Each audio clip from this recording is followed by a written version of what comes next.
David Wygant, 10-minute daily reality check. I was supposed to have a sleep expert on today. Hopefully she'll reschedule.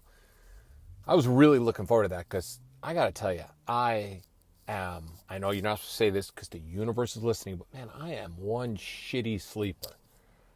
I get up a lot in the middle of the night. I don't get up to pee. I don't get up to draw. I don't get up to watch TV. I just wake up.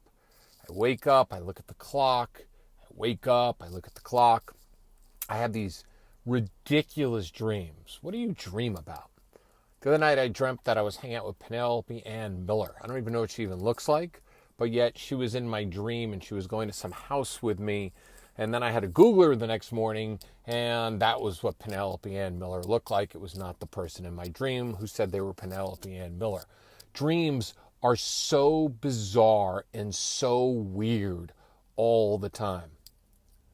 I have dreams of saving cities from Arnold Schwarzenegger looking guys. I've got dreams of stocks. I get dreams of houses. I have dreams of whatever I'm thinking about before I go to bed. And I try to really not have screen time before I go to bed. I do sneak at the phone, but I don't answer an email. I used to do that. I'll watch TV and so forth. But man, I got to tell you, sleeping has been a challenge. So before I jump into what I want to talk about today, if any of you are sleep experts and you really know about sleep, send me an email. You know where to find me, davidwygant.com. I want to sleep better. I go to bed at 10. I wake up at 6 every single morning. But I'd love to know what it feels like to go to bed at 10, not toss, not turn, not go to the bathroom 2 or 3 times because I'm uncomfortable, not because I have to go to the bathroom. I'm just uncomfortable because I can't fall asleep. So I figure if I just pee out the little drop that's kind of hanging out and waiting down there, I figure I might go to sleep. So I'm looking for any and all suggestions that can help me out.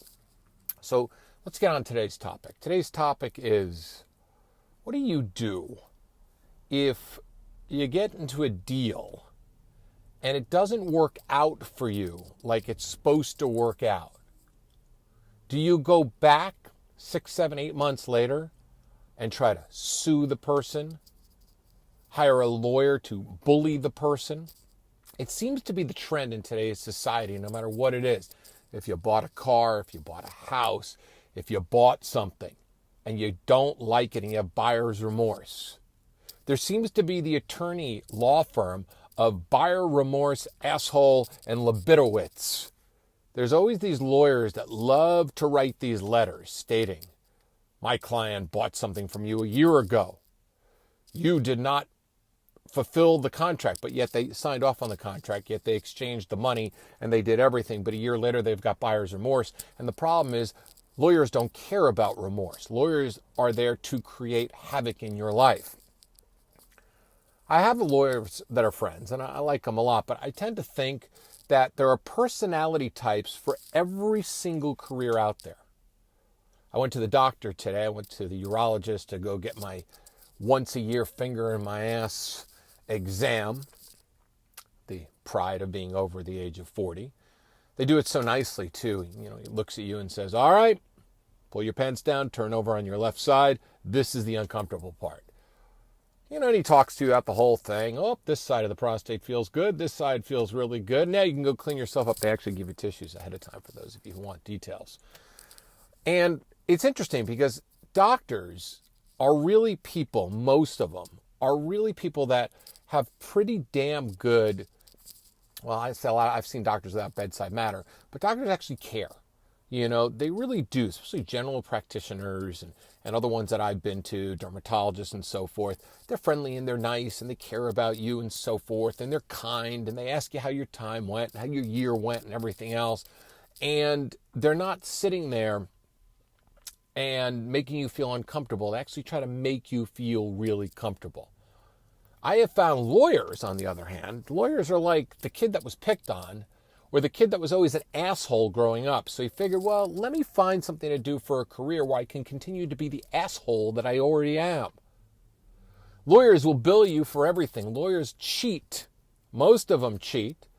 Oh, they'll bill you by the minute, but it's actually not a minute. It's actually 6 minutes. They'll get on a phone call with you. It'll be 30 seconds. They'll bill you for 6 minutes. They'll write an email that takes them 1 minute. They'll bill you for 20 minutes. Lawyers are people that double dip.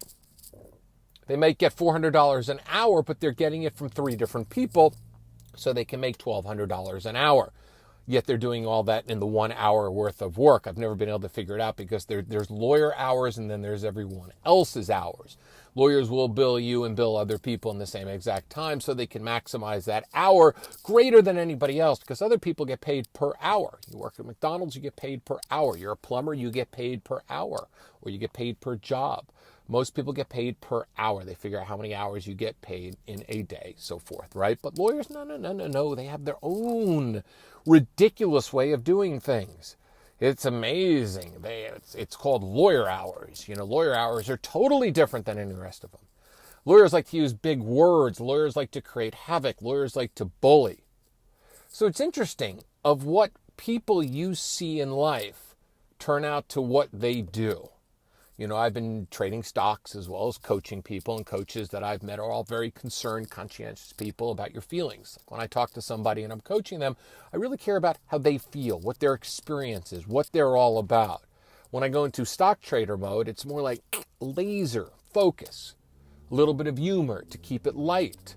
I found that people that are attracted to trading stocks that are successful at it are fucking smart people, really smart, well-rounded people on a lot of different levels.